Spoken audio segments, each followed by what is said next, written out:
Welcome in, everyone, and thank you for listening to the 156th ever episode of the Missouri Sports Podcast, brought to you by 106 Apparel and recording from the Revel Advertising Studio in beautiful Springfield, Missouri. I'm one of your hosts, Cameron Albert, alongside my good friend and fellow Mizzou fan, Kyle DeVries. How are you doing today, Kyle? I'm great, Cameron. Football season. It's pretty much here. It's here. It's so close. I can taste it. It tastes like a delicious steak or something. Maybe even something even better than that. I don't know. It's good. It's something else, man. It's a good feeling. Yeah. Football is ramping up in every way. NFL is starting back up. College football. Are there games this Friday? There is a college football game on Saturday. Okay. And I believe it's Nebraska versus Illinois. Oh. And producer Cameron's not here to tell us who's going to win, unfortunately. It's a Big Ten conference game. Yeah. Wow. Interesting. I think there's some other games too, but that's like one of the more notable games. Oh. Yeah, I wonder what... We don't know what producer Cameron would say about that. He is not with us this week. He'll be back next week, though. We miss him. He is at the lake, of all places. So we're going to give him a hard time for skipping out on us just to go to the lake. Got to enjoy that summer weather while it's still here. It is hot.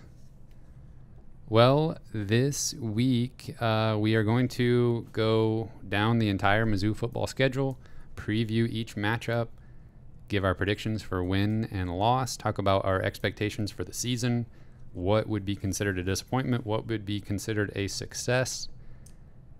Before we do that, though, don't forget to subscribe on YouTube. A bunch of people have been subscribing. We really appreciate everyone who is checking us out over there. We are closing in on 300 subscribers on YouTube, so that is very cool.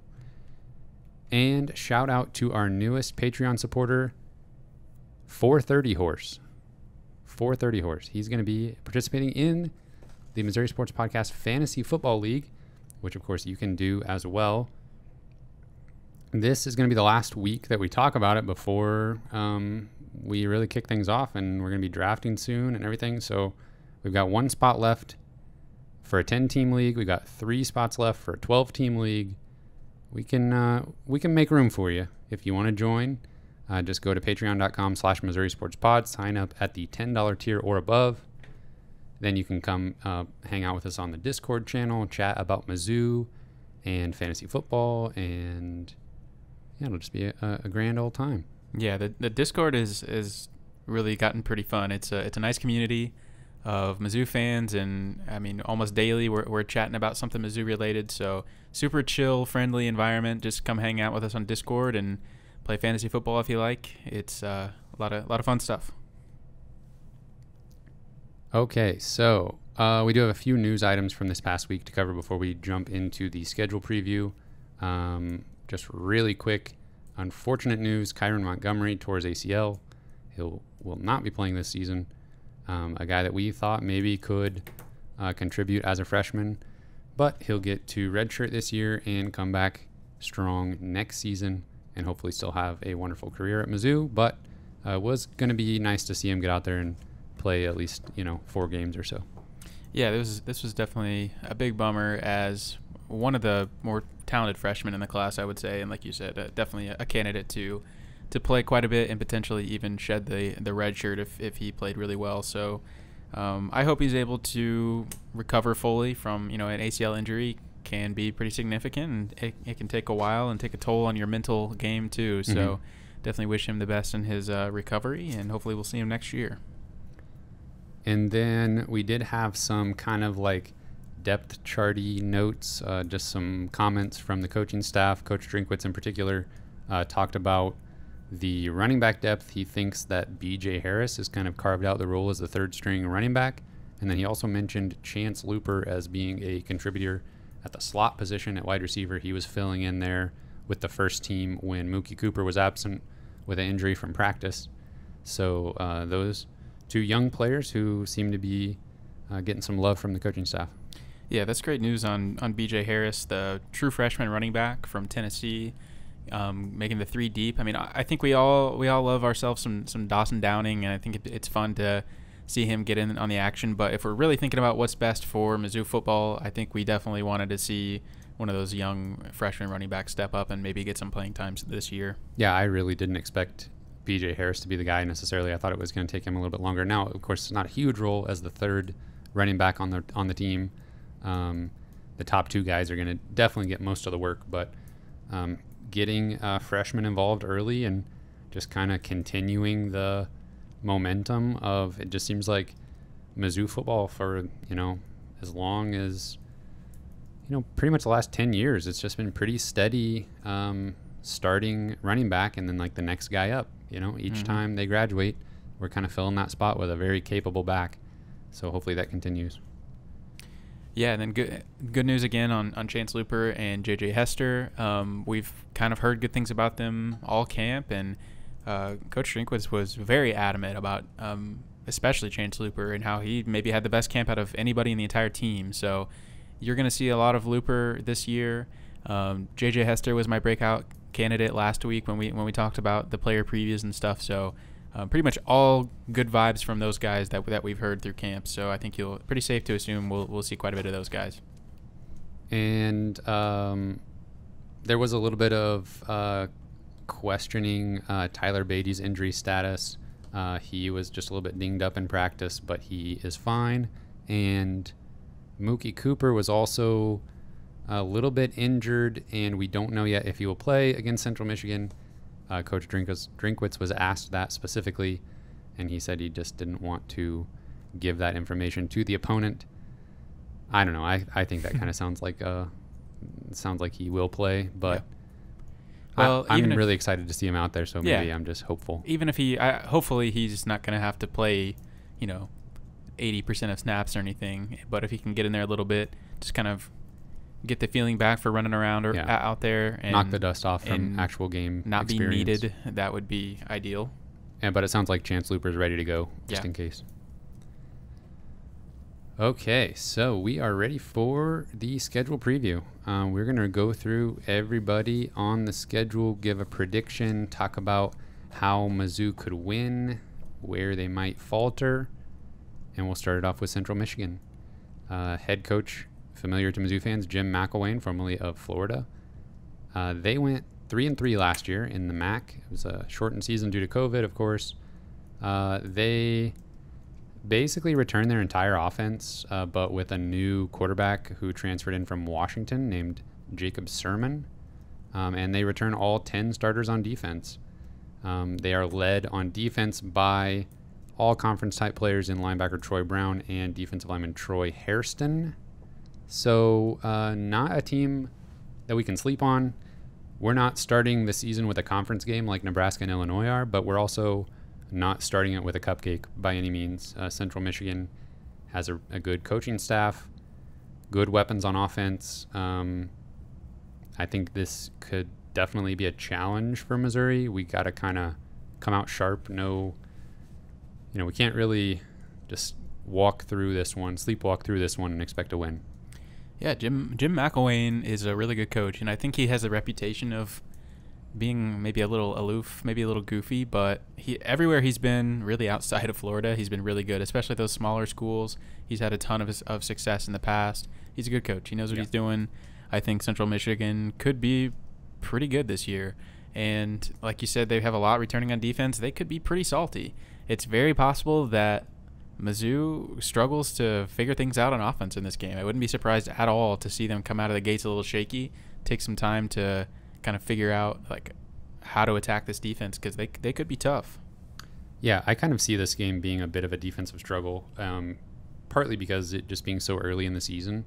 I could see both offenses maybe taking a little bit to get going. And I have this down as a win for Missouri, but I don't think it's going to be a blowout. I don't see Missouri just lighting up the scoreboard.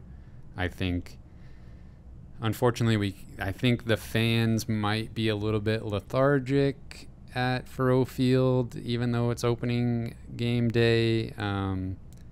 The athletic department has been giving away tickets and discounting tickets for this matchup, which is unfortunate, but it's going to be very hot. Mid-afternoon kickoff, Labor Day weekend. So I'm afraid the crowd might not be too terribly into it. If we could somehow channel all the TV viewers and all the people keeping up with it on Twitter into like volume for the crowd at Faurot Field, that'd be great. Yeah, I'll take that. Yeah. Yeah, I agree with you. I think this might be kind of an ugly game. I think Mizzou wins, but I definitely wouldn't be surprised to see it a one-score game in the fourth quarter kind of a thing, and maybe they hopefully run away with it a little bit at the end, but I definitely think just kind of a struggle might be a good way to describe this game, or they might come out and win by 4 touchdowns. I have no idea, but I think if I had to guess, I think it's a little closer than we're comfortable with. Yeah, a blowout Missouri win would be a surprise, but a welcome one. But I think whoever wins this is going to be fairly close. If Central Michigan were to win, I think it would just be because they come out sharp on offense and Missouri doesn't. I don't think either team will come out super sharp on offense. I think Missouri will try to control the tempo and the time of possession with the running game.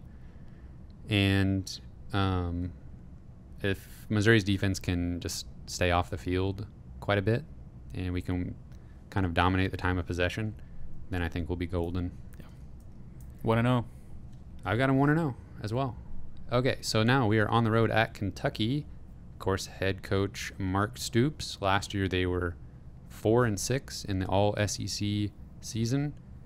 And in the matchup with Mizzou, Mizzou won that one 20-10.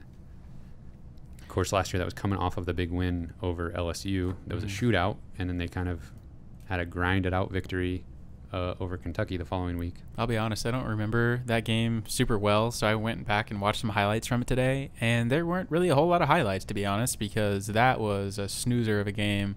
Talk about a struggle. That was textbook defensive struggle last year. 20-10, lots of field goals, lots of just, I don't know. I mean, Kentucky's really solid in the trenches, and that was pretty clear even in some of those highlights that it was tough to run on them last year. They're consistent. It seems like they're always big and tough in the trenches, especially D-line. So that's always going to be a challenge. If you're good in the trenches, you have a chance to always make kind of muddy games up or keep them close. Yeah. And make the other team play your style of football. Right. And it's definitely what Kentucky tries to do. Right. It never seems like Kentucky's flashy at all. It just always seems like they kind of just are brute strength to just find a way to outmuscle you. Well, I think they're going to try to be a little bit more flashy on offense this year. They're bringing in a quarterback transfer from Penn State. Okay, Kyle, how do you pronounce this last name? Levis. You have it written down somewhere? I do. Okay. QB transfer from Penn State. Will. Okay. Well, do you know the answer? I don't. Okay. Well, obviously, it's spelled the same way as Missouri's kicker. Yes, in Mevis. This has got to be. I don't know. There's no way you would look at this and pronounce it. Say Levis. Levis. Yeah. Okay. It's got to be Levis. Yeah. I don't know. Whatever. We'll find out on game day or something. Okay. Quarterback transfer from Penn State. Will Levis. And they bring in new offensive coordinator Liam Cohen, who was previously on the assistant coach staff under Sean McVay with the Los Angeles Rams. But Kentucky was the last in the SEC in total yards last year, so they're going to try to turn that around by, I think, opening up the passing game a little bit. And that's where I think Missouri will have an advantage on defense because they're kind of trying to do new things on offense at Kentucky. And it will take, I think, more than one game, more than 2 games for them to really get going on offense, if they are ever going to at all this year. Yeah, one thing you mentioned was last in total yardage. When I was watching those highlights today, they had 73 total yards going into the fourth quarter of last year's game, which is just horrendous, and ended up almost making that game close somehow. So that's how much of a struggle that was. But yeah, I think I agree with you. This could take some time for Kentucky to kind of figure it out. It seems like their offense is never great unless they have like Lynn Bowden just running for 200 yards or something. But they returned 60% of their total production from last year. Something I'll probably bring up with a lot of these teams is their percentage of total production returning, as well as the S&P predictive metrics. That's done by Bill Connolly at ESPN. But Bill and the S&P ranks, he's predicting them to win 6.7 games. So that seems a little high. to me, but I mean, it's very possible that the new OC comes in and really kind of brings in some fresh ideas with also kind of maintaining some consistency. So I guess it wouldn't shock me if Kentucky is pretty salty, but Yeah, I think they'll have a solid offensive line. They'll try to run the ball. Chris Rodriguez is one of the better running backs in the SEC. He had a really good season last year. They have kind of always had a pretty decent defense, although last year they really struggled to get after the opponent's quarterback, which I think Missouri could benefit from, obviously. Early in the season, this being at Kentucky, I guess I'm just stressing mostly the timing of this game. I think Missouri will be ahead of Kentucky this early in the season. Kentucky might figure things out later on, but I've got this one as a win for Missouri. It's definitely a toss-up game for me, especially with it being on the road. Sure. But I've got it at a win for Missouri to start out 2-0. Yeah, I mean, Missouri lost to Kentucky 5 years in a row before last year, so it's not at all insane to think that Mizzou could lose to Kentucky.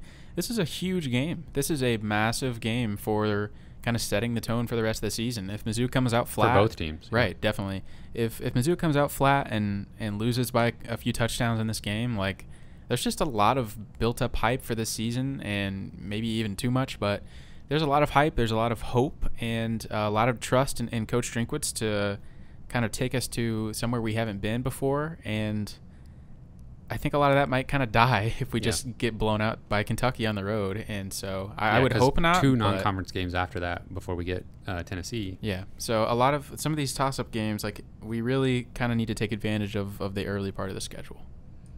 Yeah, I wish we could play Kentucky at home and Tennessee on the road, because I think the fans would really show up big time for the second game of the season, being the SEC opener at home. Yeah. So yeah, it's a night game too. Yeah.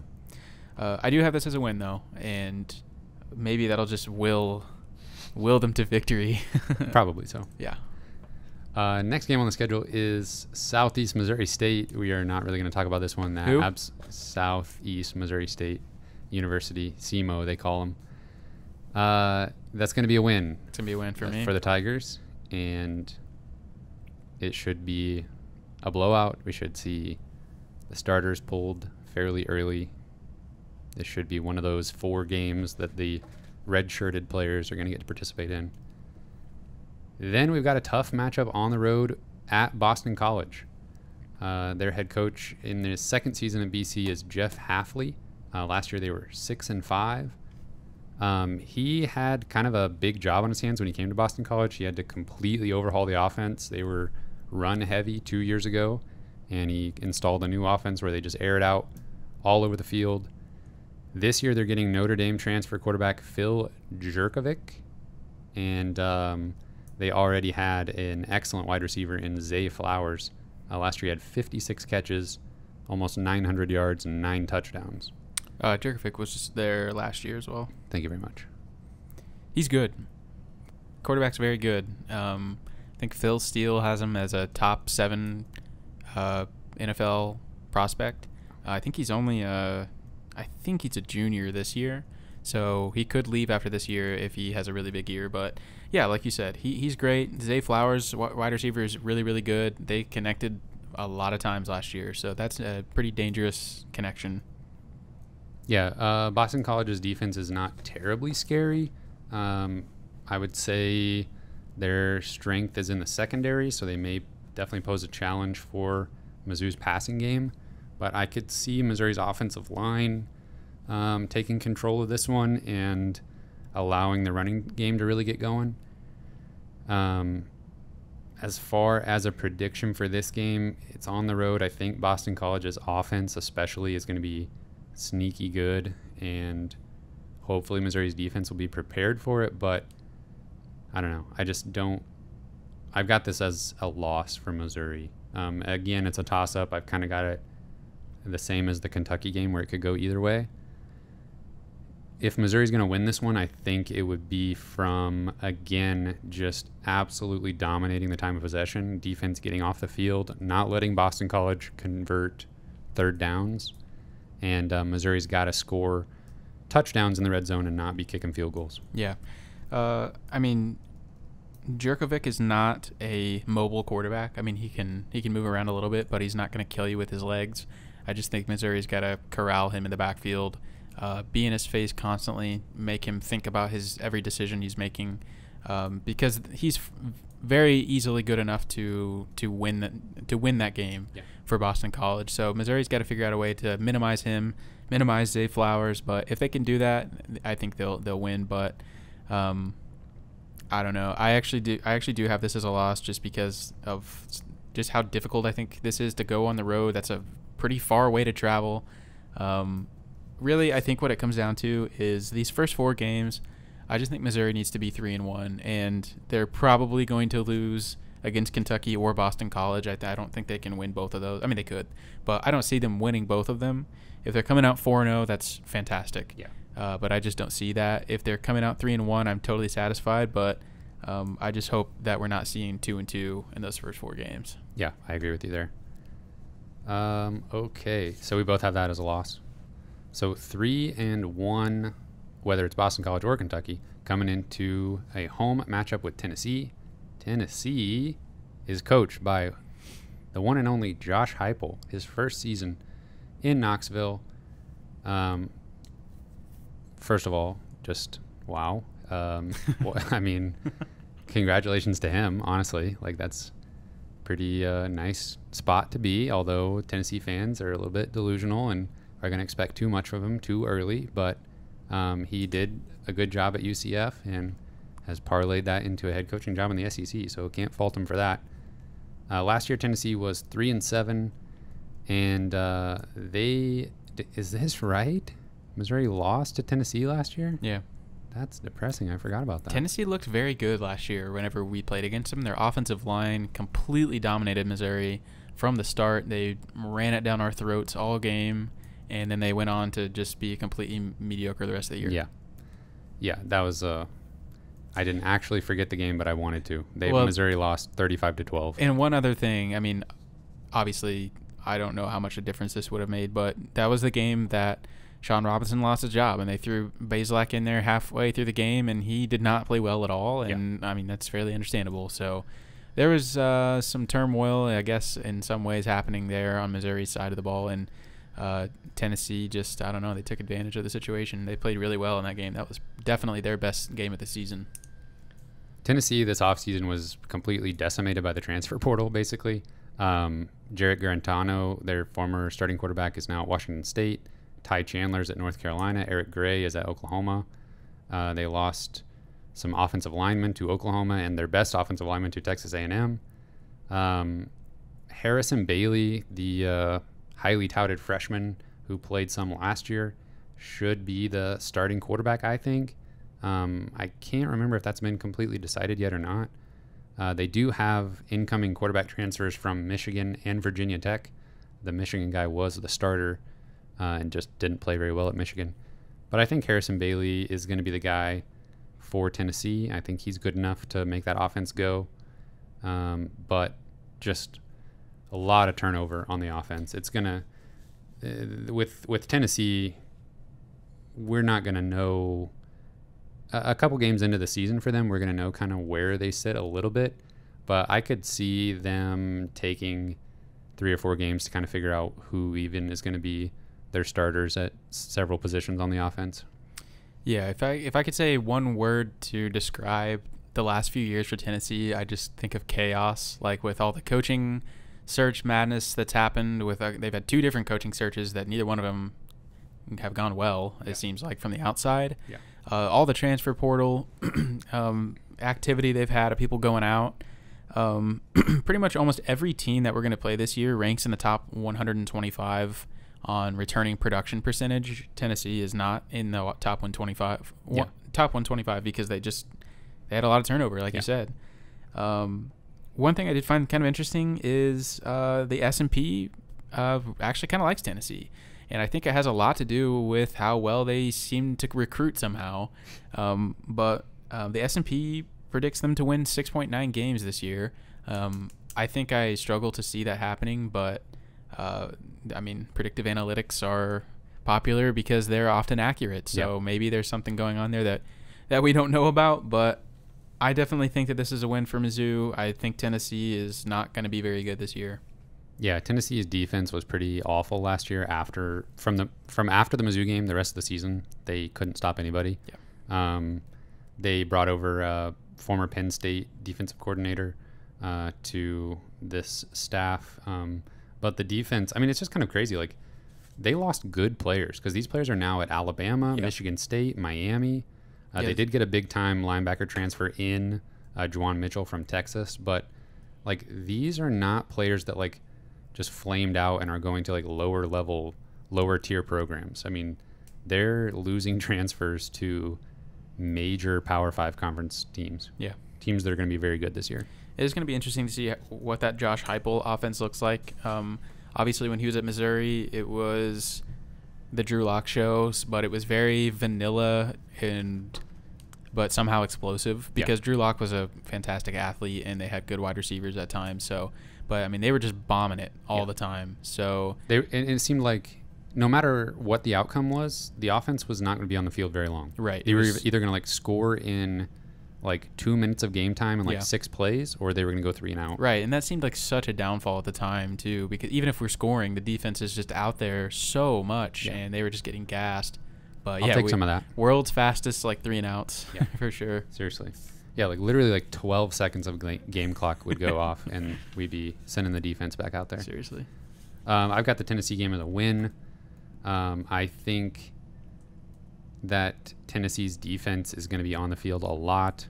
I think the home crowd will bring it.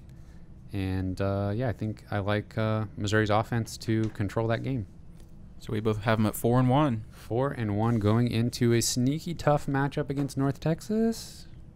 Is it? I would probably not, but maybe. Okay. Maybe. Head coach Seth Littrell, he's been there for a while. They went 4-6 last year. They had kind of a crazy season. They played like 4-ish games and then didn't play for like a month because of COVID. So they basically had like 2 separate seasons just about. They returned basically their entire offense. They're going to do a lot of like fast, hurry up, up-tempo run game and then bomb it deep sometimes too to try to keep the defense honest. But it didn't really matter last year because their defense couldn't stop anybody.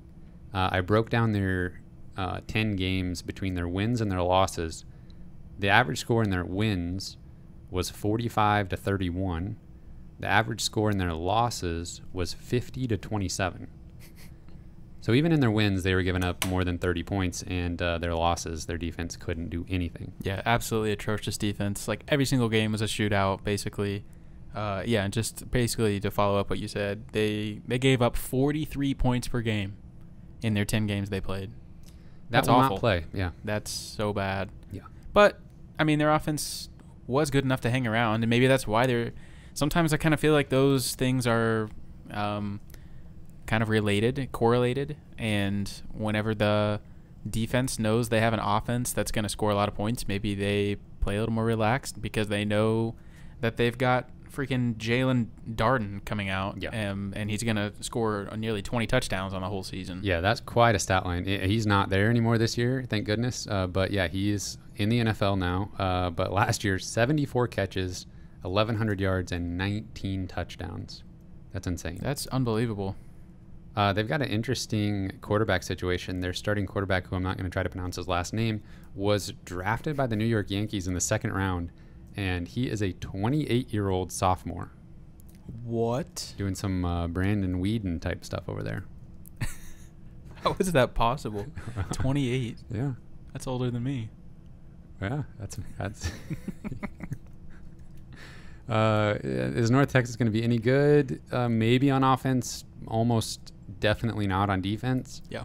And I got this as a Missouri win. Missouri should be able to do whatever they want on offense, honestly. Yeah, that's got to be a win. It could be one of those just like kind of like, we probably shouldn't have let North Texas score that many points. But when Missouri scores 50, it's not going to be, I think we'll kind of overlook that. Yeah. All right, so 5-1. 5-1. I'll take coming it. into a big game. Man, that could be huge. A 5-1 with a loss to either Kentucky or Boston College.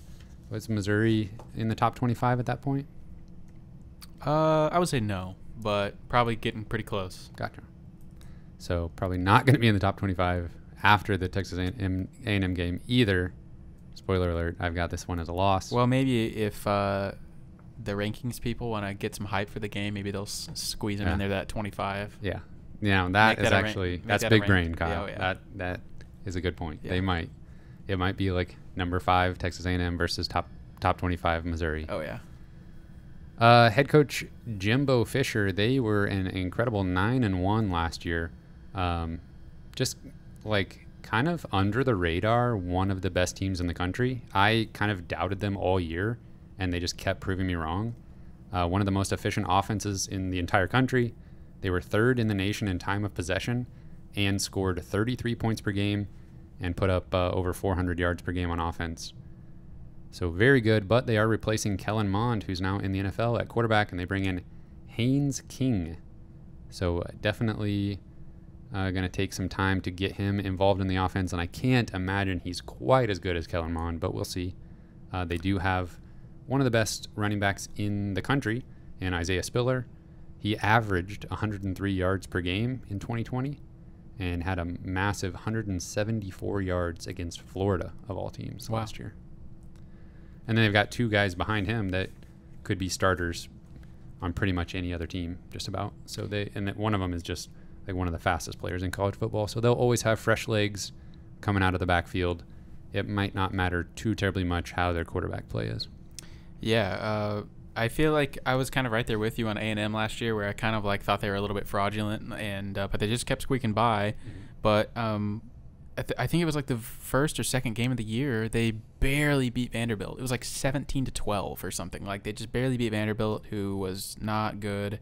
And I think that was maybe something that played into me thinking like, okay, surely they're just going to stumble here. But their only loss of the whole year was Alabama in week 2, and they won out, including a bowl game against North Carolina. So I definitely think that they were legit. They proved that they were good. Kellen Mond was really good. He was there for what felt like 8 years, but he was just super consistent.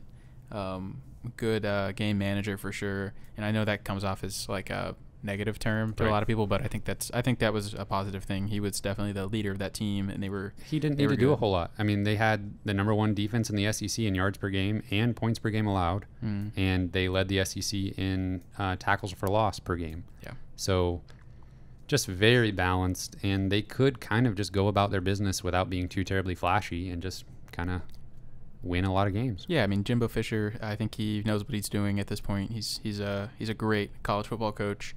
They returned 60% of total production. 74% of their defense returns from last year, which was already a great defense. So they're going to be good. Yeah.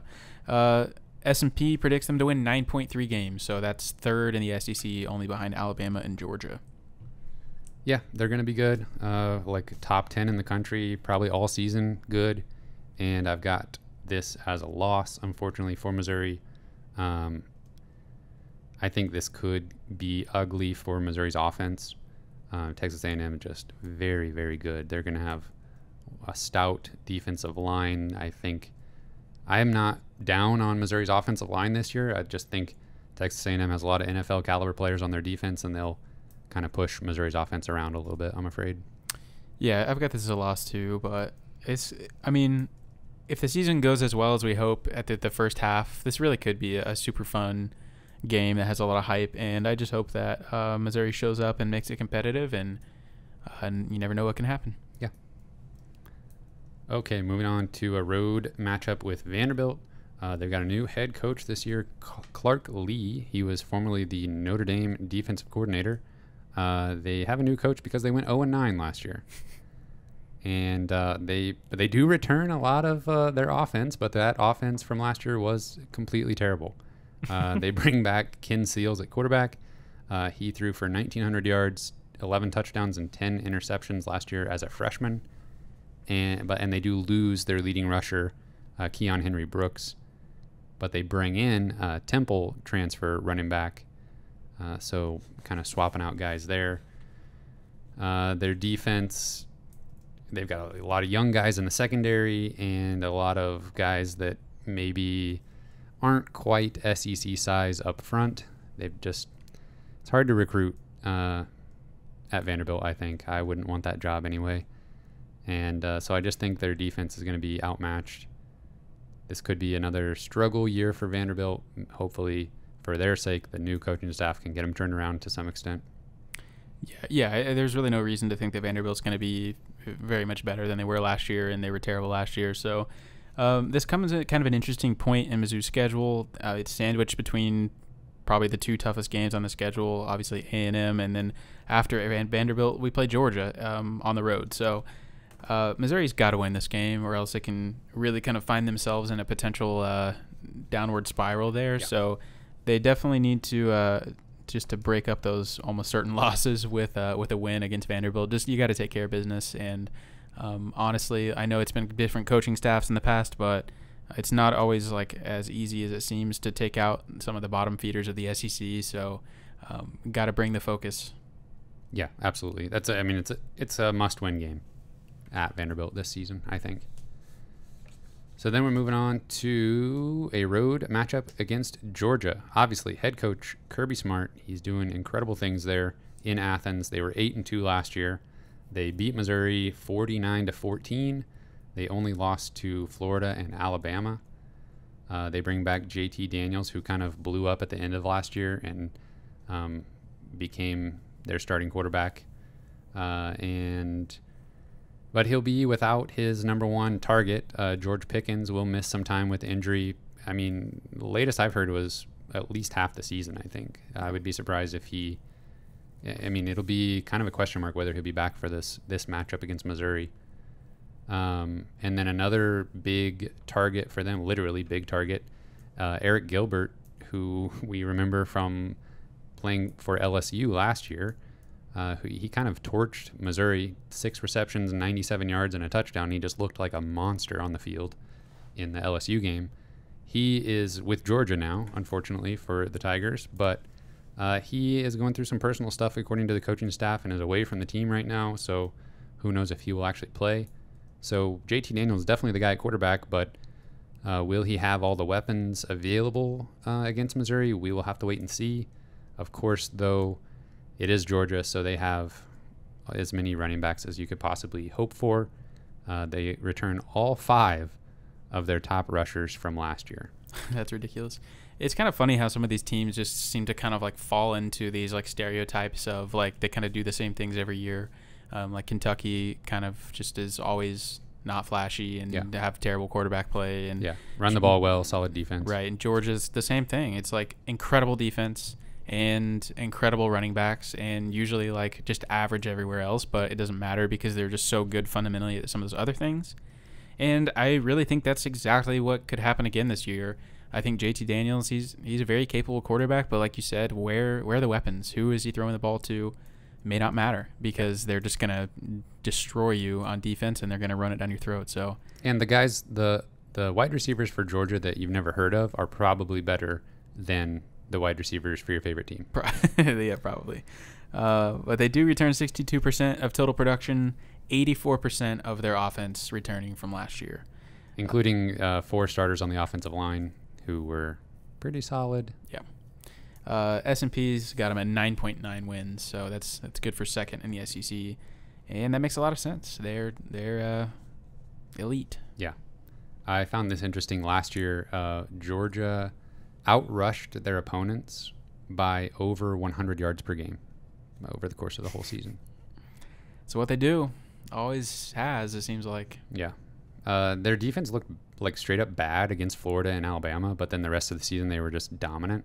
So we'll see. Obviously we can probably expect the dominant defense to show up in Athens against Missouri, but it's kind of like that Texas A&M game where if Missouri's got some momentum, if they really feel like they're playing for something really big, it wouldn't be the first time that Missouri has walked into Athens and knocked off a really good Georgia team. Every year, it's the same story for Georgia every single year. They lose talent to the NFL on defense, but then they restock with a top 5 recruiting class. So they've got defensive lineman Nolan Smith, who was the number 1 player in the country 2 years ago, who will finally be able to come into his own, I think. So look for him to be in the conversation for like all SEC defense. But yeah, I don't know what else to say about the defense. They're going to have excellent players all over the field. Mm-hmm. I've got Missouri losing it. Me too. What's more likely outcome? Mizzou loses to Central Michigan or they beat Georgia? What's a more likely outcome? More likely to lose to Central Michigan, unfortunately. I probably agree with you. Yeah. Unfortunately. I still think they'll win it, but oh yeah, absolutely. Okay, so now we both got that as a loss. Which game will be closer, Texas A&M or Georgia? I'll say A&M. Home game, yeah. New quarterback, makes sense. Yeah. Okay, home game against South Carolina. Head coach Shane Beamer in his first season with the Gamecocks. He coached under his father at Virginia Tech, spent some time on Kirby Smart's staff at Georgia, and was an assistant at Oklahoma before taking the head coaching job in Columbia, South Carolina. Last year they were 2-8. Mizzou beat them in their matchup 17-10. Luke Doty will be the starting quarterback this year, but we might see some of JUCO transfer quarterback Colton Gauthier. Maybe that's how you pronounce that. Last year, Colin Hill was the guy they brought him in specifically from, what was it, Colorado State with the offensive coordinator, but that Mike didn't Bobo. go well. Yeah. That didn't haven't go. said that name in a while. Yeah. South Carolina fans were hoping for a lot more out of that combination. Oh man. And kind of like Ryan Helinski was kind of like, yeah, that was weird. I thought Helinski was pretty good. Me too. And he just lost his job because of that weird connection. Yeah. That was terrible. Right. So yeah, I kind of felt bad for Helinski actually. So now South Carolina, no offense to Luke Doty, but they're kind of like stuck with him now after like going all in on Colin Hill for 1 year, and Ryan Helinski's at Northwestern now, I think. So they've got Luke Doty, whether they like it or not. He threw for 405 yards, 2 touchdowns, and I think like 3 interceptions last year in like the last 2 games of the season or something like that. So not a lot of experience there at quarterback. I think he'll probably still have the starting quarterback job at this point in the season, but we could see that transfer step in at some point. They do have running back Kevin Harris Jr., who was one of the best running backs in the SEC last year. I think they'll just feed him the ball like crazy. I think Shane Beamer will try to mix up the offense a little bit, but he's just not going to have the weapons. He's going to be basically forced to rely on the running game. And they have a little bit of a strength in the offensive line at run blocking, but the offensive line could not keep the quarterback clean last year, and that was evident in the matchup with Missouri, where Missouri was in the backfield all game, and that was fun to watch. You're going to try and play a little Beamer ball. Yeah. They just don't have the weapons on offense to make it happen this year, I don't think. They don't. And S&P's got them at 4.1 wins. I don't think anybody can disagree. It's just going to be a little bit before South Carolina's competitive again, I think. They just don't really return any meaningful production. It's just not a lot to get excited about. So, again, kind of a game Missouri's got to pull out. Their defense last year was so strange. Like, they had actually a really good defense on paper. Like, NFL caliber guys. They have guys that transfer to other D1 programs, but, they had some kind of weird stuff with guys sitting out late in the season. They had some COVID stuff happen. I think a lot of their best players on defense kind of checked out last year once things kind of went bad. So we'll see if they can right the ship there with a new regime. They've got a guy named Kingsley Ingerbear, who Inargbear, something like that. You'll know his name by the end of the season. He's a good defensive lineman. You want to try it again? Nope. All right, now we got a home matchup with Florida and head coach Dan Mullen. Boo. I'm all aboard the Dan Mullen hate train. Yeah, we don't like him very much around here. Last year they were 8-4. It beat Missouri 41-17, and of course had the famous what I've termed here on the notes the halftime dust up. Oh my gosh! And that was the one where Dan Mullen just out there fueling the fire. Yeah, just literally getting everybody riled up, and Eli Drinkwitz is like, what is going on right now? Like, what is happening? Why are we doing this? The coach started it? Yeah. You got to be kidding me. That was like Coach Drinkwitz's attitude. It seemed like he was like, what is happening right now? Yeah. And then Dan Mullen, I'm pretty sure, dressed up as Darth Vader after the game in his post-game presser. That sounds familiar. Because he thinks he's the bad guy and just loves playing that role. Yeah. He thinks he's playing the villain, like, ironically, but Actually, unironically, he is just the bad guy. You're just unlikable. Yeah. Like literal Darth Vader is more liked than Dan Mullen. They obviously lose Kyle Trask and Kyle Pitts and Kadarius Toney to the NFL. And they have new starting quarterback Emery Jones. He has been at Florida for a while in a backup role. He's seen the field a few times and done pretty well when he's had some snaps. He is very much more of a dual threat quarterback than Kyle Trask was. Jones was the number 5 dual threat quarterback in his high school class, and so he will complement an already pretty strong running game.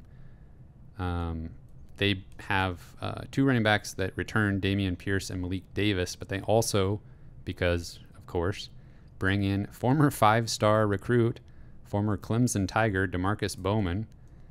So he'll be a freshman. So they're going to have a really strong running game, and it'll be kind of accentuated by the running abilities of quarterback Emery Jones. I think we'll see a lot of trickeration and, disguised plays, read options, and stuff like that. I think they'll really lean into that. But he can definitely throw it, and, they're restocked with wide receivers who are fast and athletic. I think by this time in the season, there's a pretty good chance that Florida will kind of have their offense rolling, or at least figure out their identity and really know what they want to do. So I'm kind of scared of that. It does seem that Dan Mullen, as much as I don't like him, he does seem to know what he's doing. X's and O's wise, he seems to have Florida playing better than they have been in years past, definitely before he got there. He was definitely able to capitalize on Kyle Trask. I mean, Trask was a really good quarterback. He was a Heisman finalist last year. Sometimes weird stuff happens in college football.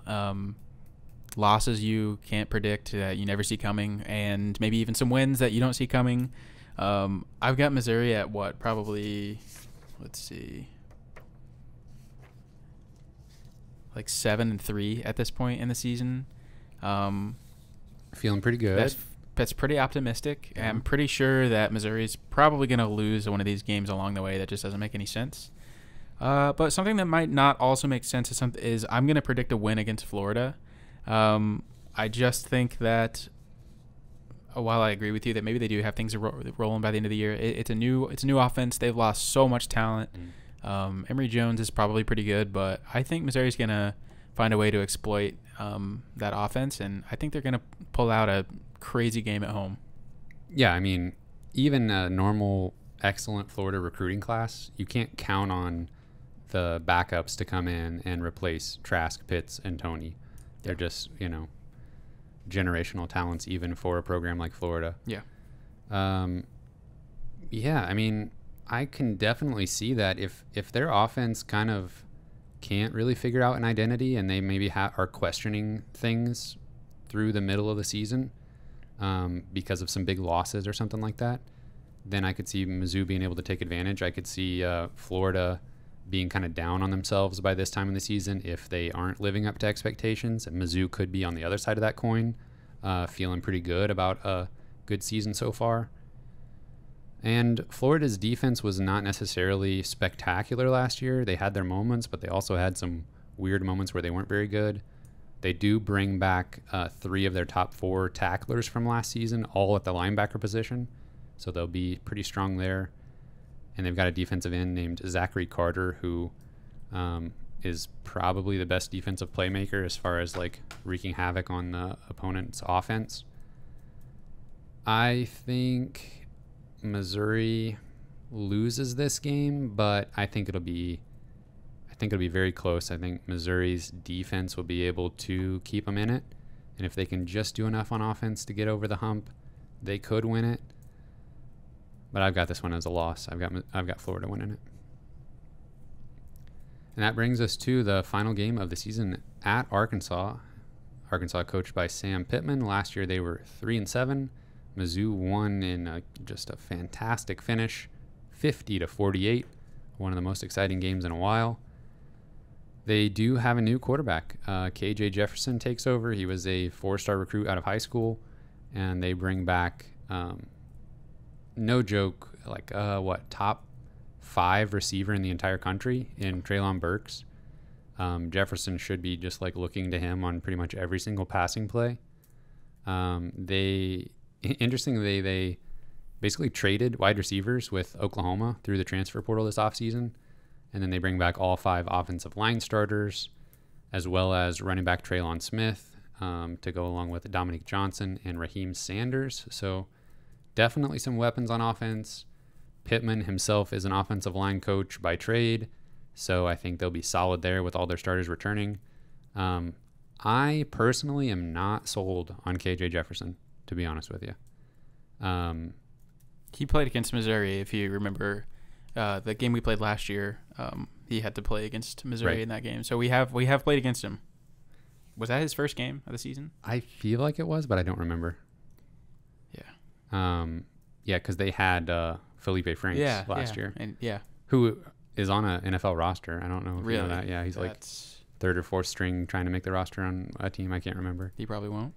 Yeah, I'm not completely sold on KJ Jefferson. But if he can just get the connection with Treylon Burks, I think they'll be totally fine. Yeah. So if they can establish that early in the season, then they could be deadly, and this could be a really difficult game for Mizzou.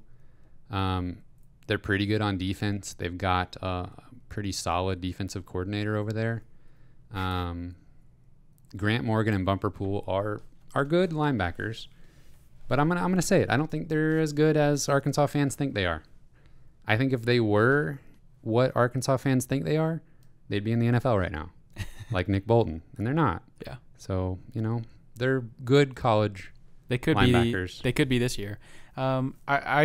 I definitely could see a path that Arkansas is decent this year. If KJ Jefferson takes a step, he was decent last year against Missouri. I think part of the reason why is because Missouri didn't know that they were going to have to play against him and didn't game plan against him. And he's a totally different player than Felipe Franks.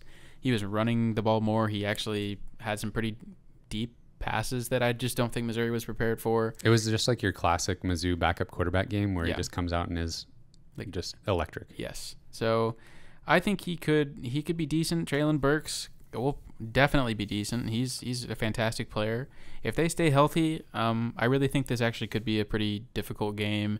And like you said, they have excellent coordinators. Barry Odom's a great defensive mind. Oh, that's who it is. And, I forgot. What's his name? Yeah, Barry Odom. Yeah, Barry Odom. And then Mr. Briles, Kendall Briles, is the offensive coordinator, and he's a good offensive mind as well. So say what you want about Sam Pittman. I'm not sold on him at Arkansas, but he did a pretty good job hiring coordinators to run the team. So I can definitely see their recruiting's been decent. Yeah.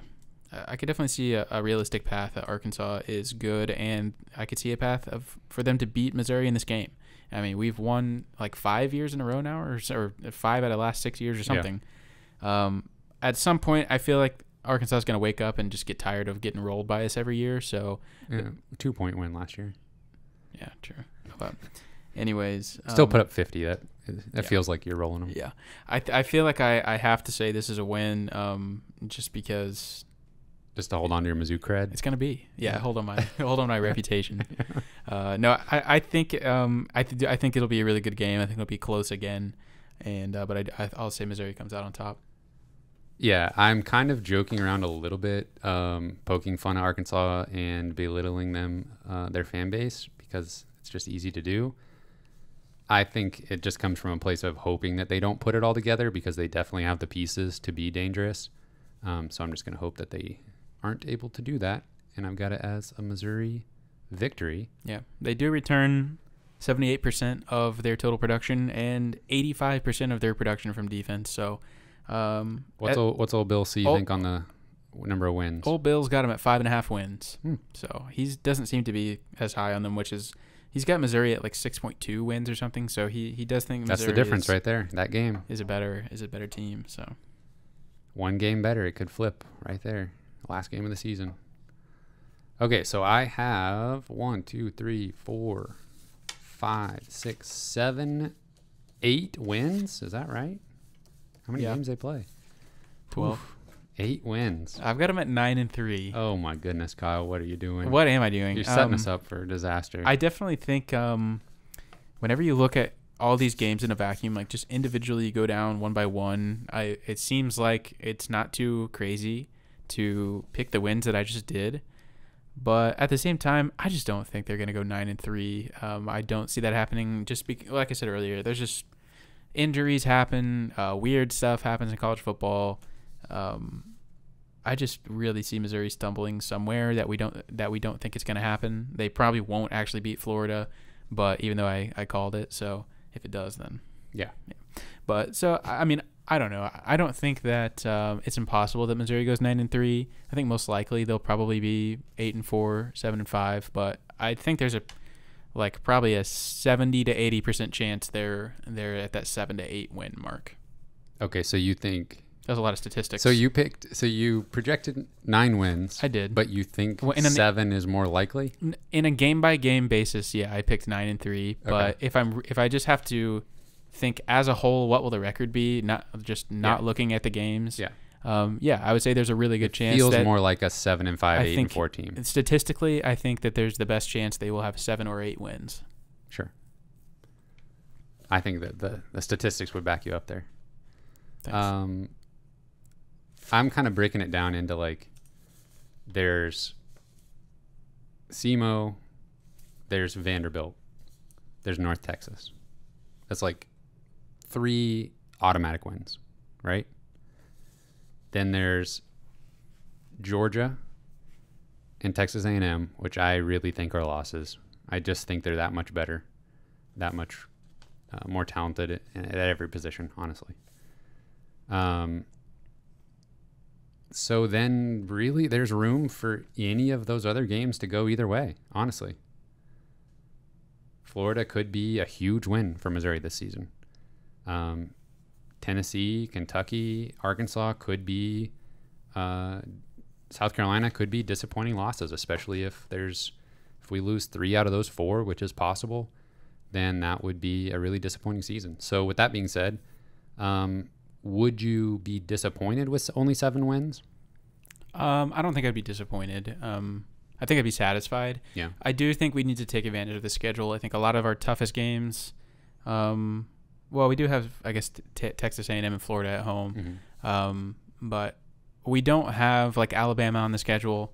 I just think it's a pretty favorable schedule in the grand scheme of things for an SEC team. I think that we should try and really take advantage of that. I'm not disappointed with 7-5, but maybe a little bit left to be desired. But for the most part, I think I can live with it.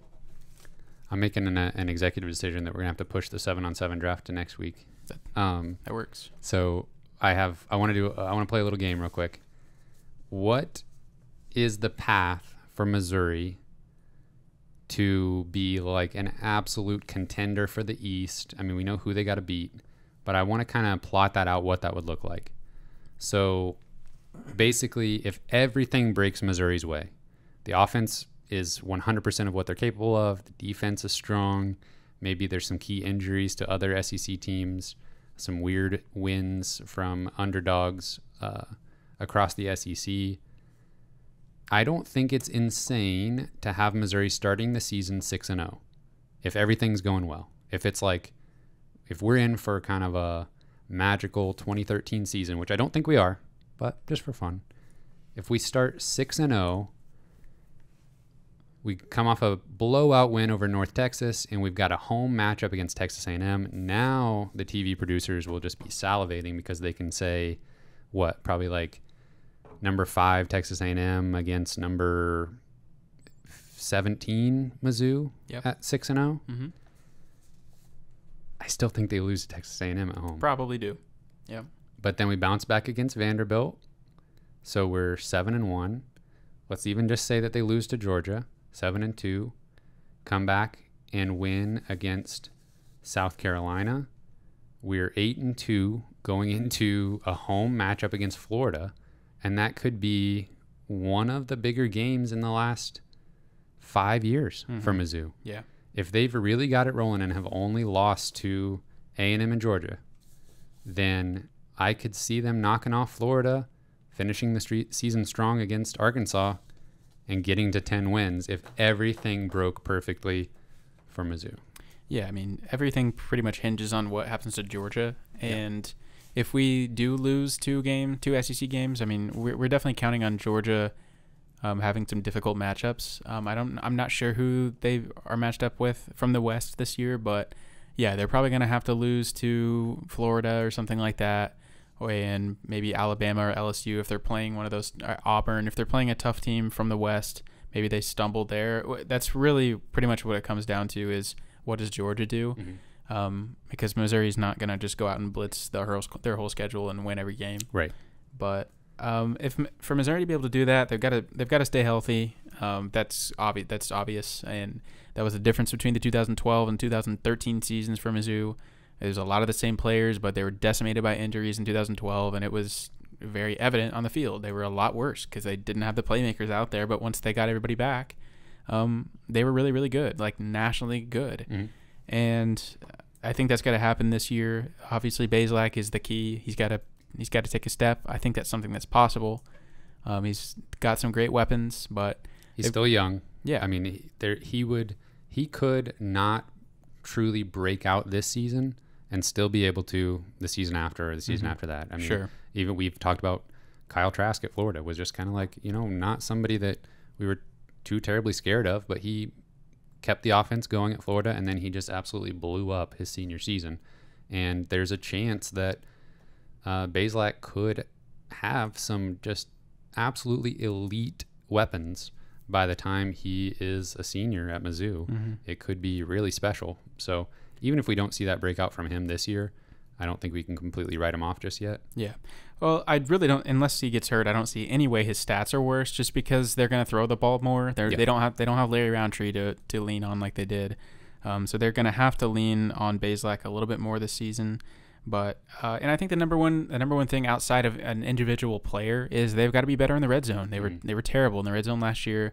Outside of field goals are not included in that because Mevis was drilling everything, but they've got to score touchdowns in the red zone, and if they can do that, I think they have a chance to really improve on last season. And I think a lot will hinge on the defensive players being able to adapt to the scheme change, which according to the coaching staff, it seems to be going really well. So I think I'm optimistic there, and I think the back end being a strength in the defensive secondary will be able to cover up maybe some weaknesses, and we've got solid players up and down the defensive front. I don't know. I think the pieces are there to where if everything went spectacularly well, Missouri could be in the conversation for the SEC East. I just don't think they're going to be able to put it all together so perfectly to make that happen. I think there will be a stumble against a Boston College or Kentucky or Arkansas, or maybe two out of those three. So ceiling 10-2? Yeah. What's the absolute ceiling? What's the floor? Absolute floor would be 5 wins. There's 5 and 7. There's like 3 count on them wins, and then if they just couldn't really put it together against some of the other middling SEC teams, I still think they would be able to get Vandy in South Carolina for sure. Or I had Vandy as one of the 3 sure things. What about so we're talking about like maybe getting Central Michigan plus South Carolina at the bare minimum, or like a Arkansas, South Carolina, something like that. Tennessee, South Carolina. It's crazy what the how thin the margin for error is. Oh, it's crazy in college football. So few opportunities. Yeah, and that's like the Barry Odom teams were just like so close a couple of times to where if they just had a few things go their way, they could have been impressing instead of just being like, okay. And that's where I think Coach Drinkwitz and staff are going to be able to really impress the fan base. If they can take those winnable games and put them in the win column on Saturdays, then they will be able to capitalize on the excitement. And even though I am expecting a lackluster crowd against Central Michigan just because of the extenuating circumstances, if they start out 3-0, if they're able to knock off Kentucky on the road, and then regardless of what happens with Boston College, I think we'll have a packed house coming back for Tennessee. It'll be a really good atmosphere, and that'll be a really exciting game. I'm ready to stop talking about it and just watch football. I'm ready to just take it all in. I've been thinking about it, talking about it for months now. Yeah, last week we went through all the players.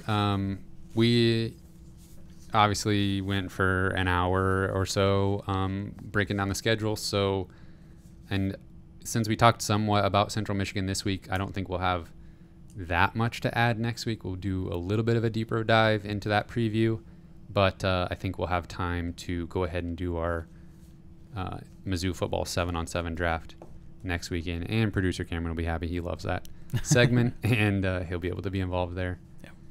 That'll be a nice surprise for him.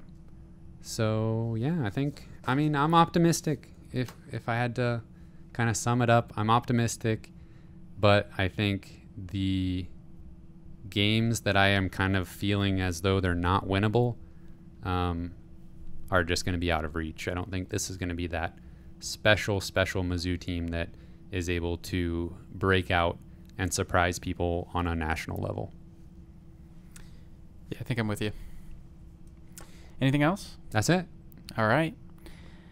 Everybody, you can find this podcast on Spotify, Apple Podcasts, and Google Podcasts. We are on Twitter at Mizzou Sports Pod, and you can email us at MissouriSportsPod@gmail.com. You can find our t-shirts and stickers at our online shop, MissouriSportsPod.BigCartel.com. Special shout out to our Patreon subscribers. I didn't write them down. I'm going to try to do this off the top of my head. I know we have Ben and Brian and Tristan and Parker and Daddy JD and Abtreese, or what is he on Patreon? Britt Treese, and the newest one, 430 Horse. I'm remembering. Yeah, that was good. Thank you guys for your support, and thank you everyone for listening. We will see you next week.